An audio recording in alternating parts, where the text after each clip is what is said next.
अस्सलाम वालेकुम। आज की वीडियो में हम शर्ट की कटिंग करेंगे। शर्ट की कटिंग से पहले हम कुछ टिप्स एंड ट्रिक्स बताएंगे। सबसे पहले हम आपको कैंची को पकड़ने का तरीक़ेकार बताएंगे। जैसा कि आप देख रहे हैं, कैंची को पकड़ने के लिए दो होल दिए गए हैं। एक ये राउंड वाला हिस्सा है और एक हिस्सा लंबा होता है। राउंड वाला हिस्सा अंगूठे के लिए होता है और लंबे हिस्से में उंगलियां जाती हैं। जब हम कटिंग के लिए कैंची को पकड़ते हैं तो राउंड वाले हिस्से में अपना अंगूठा डालते हैं और लंबे वाले हिस्से में अपनी उंगलियां डालते हैं। लेकिन कुछ लोग ऐसे होते हैं जिन्होंने पहले कभी किसी को कैंची पकड़े हुए ना देखा और ना ही खुद कैंची का इस्तेमाल किया। तो अमूमन ऐसे लोग कैंची को उल्टा पकड़ लेते हैं।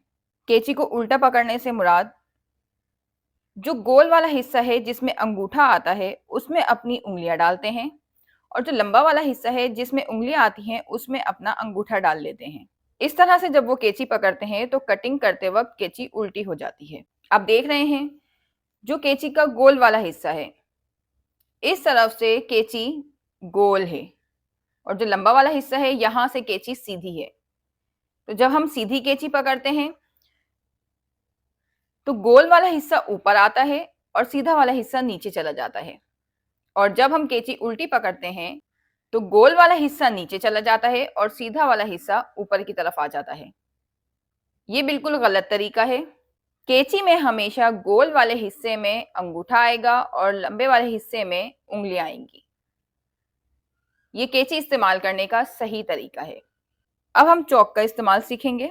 चौक को हमें बिल्कुल हल्के हाथ से पकड़ना होता है। एक तरफ हमारा अंगूठा आएगा और दूसरी तरफ हमारी दो उंगलियां। इस तरह से हम चौक को पकड़ेंगे और चौक को इस तरह से सीधा खड़ा नहीं चलाएंगे। चौक को थोड़ा सा ऐसे लिटाएंगे और फिर बिल्कुल हल्के हाथ से इस तरह से मार्किंग करेंगे। ऐसे इस तरह से आपकी लाइन भी बिल्कुल सीधी आती है और आपकी चौक भी नहीं टूटती। अगर आप चौक को बहुत ज्यादा टाइट हाथ से पकड़ेंगे तो बीच से आपकी चौक टूट जाएगी और निशान भी आड़े टेढ़े लगेंगे।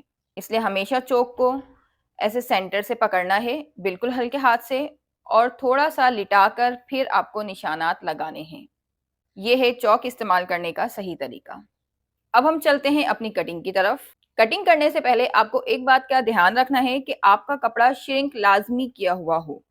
सूती कपड़ा यानी कि लॉन, कॉटन, इस तरह के फैब्रिक हमेशा श्रिंक किए जाते हैं कटिंग से पहले। और जो रेशमी कपड़ा होता है जैसा कि जॉर्जेट, सिल्क वगैरह, वो हम श्रिंक नहीं करते। लेकिन जब हम सूती कपड़ा लेकर आते हैं तो लाने के बाद हमारा सबसे पहला काम उस कपड़े को श्रिंक करना होता है और श्रिंक के लिए उसे तकरीबन 10 से 15 मिनट के लिए पानी में भिगोना होता है। श्रिंक होने से कपड़े के धागे गफ हो जाते हैं और कपड़े में एक फिनिशिंग और शाइनिंग आ जाती है। कपड़े को श्रिंक करना लाजमी है, चाहे कितना भी महंगा और कितना भी सस्ता कपड़ा क्यों ना हो। श्रिंक करने के बाद जब कपड़ा सूख जाए तो फिर आपको पहले उस कपड़े को प्रेस कर लेना है, उसे अच्छी तरह से इस्त्री कर लेनी है। इस्त्री करने के बाद आप फिर कपड़े की कटिंग करेंगे। ये हमारी मेजरमेंट का चार्ट है, आप इसे गौर से देख लीजिए। शर्ट की कटिंग हम अपने मेजरमेंट के चार्ट के मुताबिक ग्राफ बनाकर करेंगे।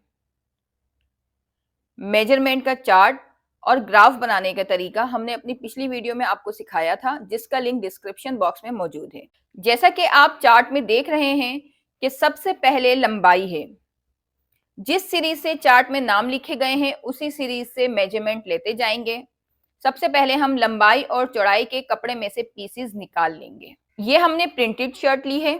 इसमें आगे का तना, पीछे का तना और आस्तीनों के पार्टीशन बनाकर दिए गए हैं। ये सफेद लाइन आप देख रहे हैं, ये शर्ट का फ्रंट साइड है यानी आगे का तना है। ये एक आस्तीन है, ये दूसरी आस्तीन है। सबसे पहले हम इन तमाम सफेद निशान को कटिंग कर लेंगे। कटिंग के लिए कैंची चलाने का तरीका, जैसा कि ये हमारे पास एक लंबी लाइन है, अगर हमें कोई लंबी लाइन कटिंग करनी है तो हम अपनी कैंची को आधी से थोड़ी सी ज्यादा खोलेंगे।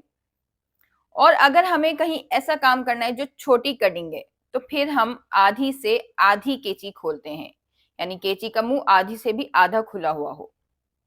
ये आधी है, ये इससे भी आधा। लंबी कटिंग के लिए आधी से थोड़ी सी ज्यादा कैंची को खोला और इस तरह से कपड़े के अंदर डाला। अब जितना हमने कैंची को खोला है उतना डालने के बाद इसकी कटिंग करेंगे। बिल्कुल कट करके ऐसी आवाज नहीं आनी चाहिए। थोड़ा सा जब बाकी हो तो हमें कैंची को आगे कर लेना है। फिर खोला, फिर आगे किया, ऐसे काटा। ये हमारी शर्ट के दोनों पीस भी अलग हो चुके हैं। अब जैसा कि ये प्रिंट बना हुआ है दामन पर, इस प्रिंट का बिल्कुल हाफ सेंटर लेंगे। हाफ सेंटर लेकर कपड़े को फोल्ड करके एक मर्तबा और प्रेस कर लेंगे। फ्रंट बैक दोनों पीसेस में ऐसा ही करना है। अच्छी तरह से प्रेस करने के बाद फिर हम उसकी तह लगा लेंगे। इस तरह से हमने प्रिंट का हाफ सेंटर करके दोनों पीसेस को हाफ फोल्ड करके प्रेस कर लिया है। प्रेस के बाद इन दोनों पीसेस को हम सेट कर लेंगे ऊपर नीचे। सेट करते वक्त इस बात का ख्याल रखना है, जो कपड़े की किनारी है जिसे हम कन्नी कहते हैं, इस कन्नी वाले हिस्से को अपनी तरफ रखना है और जहां से कपड़ा मुड़ा हुआ है, फोल्ड है हाफ, वो हिस्सा आपके ऑपोजिट साइड आएगा। और जो दामन का हिस्सा है, दामन वाला प्रिंट आपके सीधे हाथ की तरफ आएगा और शोल्डर हम दामन के ऑपोजिट यानी कि उल्टे हाथ की तरफ नापेंगे। जो बातें हम आपको बता रहे हैं, इन बातों का आपको खास ख्याल रखना है। इस तरह से आपकी कटिंग बिल्कुल परफेक्ट होगी और आपको कोई परेशानी पेश नहीं आएगी। अब दामन का प्रिंट और सेंटर से कपड़े को मिलाकर अच्छी तरह से एक दूसरे के ऊपर सेट कर लिया है। अब जैसा कि हमें नजर आ रहा है कि दामन की तरफ से हमारा कपड़ा ऊंचा नीचा है, कपड़े में औरेब है। इस औरेब को काट कर हम कपड़े को सीधा कर लेंगे। कपड़े को सीधा करने के लिए औरेब की साइड पर आपको इस तरह से स्केल बिल्कुल सीधा सेट करना है। स्केल को सीधा सेट करने के बाद एक लाइन ड्रॉ करनी है। लाइन ड्रॉ करने के बाद इस लाइन को काट देना है। अब औरेब निकालने के बाद हम अपनी लंबाई नापेंगे। लंबाई हमेशा कन्नी वाले हिस्से की तरफ नापी जाती है और जहां से हमने औरेब निकाला है, इस रुख से हम दामन नापते हैं कमीज का। जैसा कि हमारी चार्ट की सीरीज में पहले लंबाई है, पहले लंबाई का निशान लगाएंगे। लंबाई का निशान लगाने के बाद इसे लाइन बनाकर कपड़े को काट देंगे। ये हमारी लंबाई निकल गई है। अब चौड़ाई नापेंगे। चौड़ाई हमारी है 22 कटिंग। हम 22 का आधा निशान लगाएंगे यानी कि 11। दामन का निशान इसलिए हमने हाफ लगाया है क्योंकि हमारी शर्ट यहां से फोल्ड है। जब हम इसे खोलेंगे तो हमारा दामन हमारी एक्चुअल साइज पर पहुंच जाएगा। अब दामन के ऑपोजिट हम शोल्डर नापेंगे। इस तरह से जॉइंट वाले हिस्से जहां से कपड़ा फोल्ड है, जो कमीज का सेंटर है, वहां से हम शोल्डर नापेंगे। शोल्डर हमारे हैं 14। 14 का आधा 7। ये हमने 7 पर एक मरतबा बिल्कुल किनारे से निशान लगा लिया। फिर थोड़ा नीचे से नापेंगे। अब इन दोनों में निशान को मैच करते हुए एक लाइन ड्रॉ कर लेंगे। इस लाइन पर हम अपना आर्म होल नापेंगे। आर्म होल है हमारे पास 8.5। आर्म होल का निशान लगाने के बाद जिस तरफ से हमने शोल्डर नापा है, शोल्डर के ऑपोजिट जितना भी कपड़ा है, इस पर हम पूरे पर लाइन ड्रॉ कर देंगे। अब इस तरह से बॉक्स बन जाएगा। इस बॉक्स की लोअर लाइन पर हम चेस्ट नंबर 1 यानी कि बस्ट नापेंगे। बस्ट का हम तैयार वाला निशान लगाएंगे। बस्ट हमारे थे 17। 17 का आधा 8.5 का हमने यहाँ पर निशान लगा लिया। कटिंग के इंचेस हम बाद में लगाएंगे। बस्ट के बाद हम कमर की लंबाई का निशान लगाएंगे। कमर की लंबाई कटिंग है हमारे पास 15। ये हिप की लंबाई कटिंग है हमारे पास 23। एक लाइन कमर की लंबाई के निशान पर आएगी, दूसरी लाइन हिप की लंबाई के निशान पर आएगी। कमर की लंबाई पर कमर नापेंगे। कमर हमारी है 15। 15 का आधा 7.5। हिप की लंबाई पर हम हिप नापेंगे। हिप है हमारे 19। 19 का आधा 9.5। ये हमारे कमर और हिप के तैयार वाले निशान आ गए। अब इन तीनों तैयार वाले निशान के आगे कटिंग के निशानात लगाएंगे। बस्ट के आगे 2 इंच का निशान, कमर में भी 2 इंच का निशान और हिप में 1 इंच का निशान।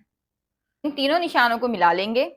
फिटिंग के तैयार और कटिंग के निशानों को मिलाने के बाद हिप के कटिंग वाले निशान से दामन के निशान को स्केल से हम मिला देंगे। अब आर्म होल की गोलाई और कंधे की टेढ़ी कटिंग का निशान लगाएंगे। कंधे की टेढ़ी कटिंग के लिए आर्म होल की लाइन पर हमने 1 इंच का निशान लगाया और सेंटर से गले का 3 इंच का निशान लगाया। इन दोनों निशान को स्केल की मदद से मैच कर दिया। आर्म होल की गोलाई बनाने के लिए बॉक्स के कॉर्नर से हमने 1 इंच और 2 पॉइंट का निशान लगाया। इस पर हमने पहले गोलाई बना ली। ये पहली गोलाई बनाने के बाद आगे वाले तने की गहराई के लिए दूसरी गोलाई का निशान लगाएंगे। दूसरी गोलाई का निशान आर्म होल के बॉक्स की लाइन से 7 पॉइंट का निशान लगाएंगे। इस तरह से 7 पॉइंट का निशान लगाने के बाद इस 7 पॉइंट के निशान को 1 इंच के कंधे के निशान से मिला देंगे। अब बॉक्स के टेढ़े निशान पर गोलाई से आधा इंच का निशान लगाएंगे और इस निशान पर इस तरह से हाफ गोलाई बना देंगे। इस तरफ से गोलाई हम बाद में बनाएंगे, पहले हम ये वाली गोलाई को कटिंग कर लेंगे। अब दामन की तरफ से हम कटिंग शुरू करेंगे। कटिंग करने के लिए चूंकि हमारा निशान बड़ा है, इसलिए हम आधी से थोड़ी सी ज्यादा कैंची खोलेंगे और इस तरह से कपड़े के अंदर डालकर ऐसे कटिंग करेंगे। देखें, ये कन्नी वाला हिस्सा हमने अपनी तरफ रखा था, इसलिए हम आसानी से इसे अपने उल्टे हाथ से पकड़ सकते हैं, क्योंकि सीधे हाथ से हम कटिंग करते हैं। अगर हम ये कन्नी वाला हिस्सा अपनी ऑपोजिट साइड रखते और इस तरफ कमीज का ये सेंटर वाला हिस्सा रखते, तो हम इस कपड़े को आसानी से पकड़ नहीं सकते थे। इस तरह से आसानी से आपकी कटिंग होगी, इसलिए जो बातें हमने आपको बताई हैं उन बातों का आप खास ख्याल रखें। कमर के पास से हमें बिल्कुल ऐसे नोक नहीं बनानी है, हल्का सा हमें इस तरह से इसको यूं गोलाई से लेके जाना है कैंची को। अब पहले हम आगे वाली गोलाई कटिंग करेंगे। देखिए, ये गोलाई पर हमने बिल्कुल थोड़ी सी कैंची खोल रखी है, क्योंकि ये हमारी छोटी कटिंग है। अगर यहाँ हम ज्यादा कैंची खोलेंगे तो कैंची हमारी स्लिप हो सकती है और कपड़ा हमारा एकदम से ज्यादा कट सकता है, इसलिए यहाँ हम थोड़ी सी कैंची खोलेंगे और अपने कपड़े को कटिंग करेंगे। अब ये शोल्डर की टेढ़ी कटिंग काटेंगे। अब चेस्ट के तैयार वाले निशान को पकड़कर इसे हाफ फोल्ड करेंगे और इस पर छोटा सा थोड़ी सी ऐसे कैंची खोलकर छोटा सा वी में कट लगा लेंगे। कमर के पास आधा इंच का निशान लगाएंगे, हिप के पास 2 पॉइंट का निशान लगाएंगे, हिप के पास 2 पॉइंट के निशान तक कट लगाएंगे और कमर के पास हाफ इंच तक कट लगाएंगे। कमर और हिप के निशान इस तरह से सीधे लगते हैं।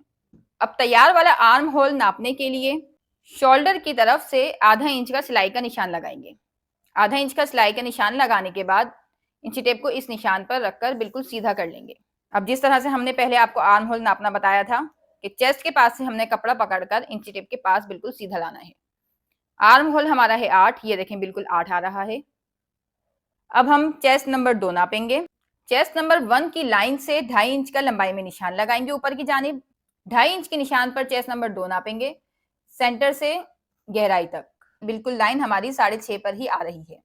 चेस्ट नंबर 2 भी हमारा बिल्कुल परफेक्ट आ रहा है।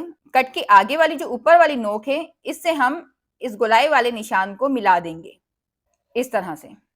ये निशान मुकम्मल करने के बाद पहले हम कमर और हिप के निशान को नीचे वाले पीसेस पर लगाएंगे। इसके लिए हमें कैंची की नोक को इस तरह से कमर के निशान पर रखना है, हल्का सा दबाना है, इससे हमारा नीचे निशान आ जाएगा। इस तरह से सब तरफ हमने कमर और हिप के निशान लगा लिए। अब हम सेंटर पर भी इस तरह से कट लगा लेंगे। सेंटर पर कट लगाने के बाद पीछे वाले तने को हम हटा देंगे।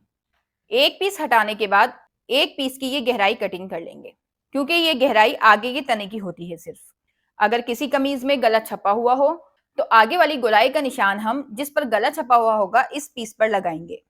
अब इसकी कटिंग कर लेंगे। यहाँ पे भी कैंची हमें बिल्कुल थोड़ी सी ही खोलनी है। ये हमारी कटिंग मुकम्मल हो चुकी है। अगर आपको हमारा काम पसंद आ रहा हो तो अपनी राय का इजहार कमेंट बॉक्स में जरूर करें। हमारी वीडियो को ज्यादा से ज्यादा शेयर करें, लाइक करें और अगर अभी तक आपने हमारे चैनल को सब्सक्राइब नहीं किया है तो इसे सब्सक्राइब करें। इससे हमें मोटिवेशन मिलेगी और आगे आने वाली वीडियो में हम और ज्यादा अच्छा काम लेकर आएंगे। मिलते हैं नेक्स्ट वीडियो में, तब तक के लिए अपना ख्याल रखिएगा, दुआ में याद रखिएगा। अल्लाह हाफ़िज़।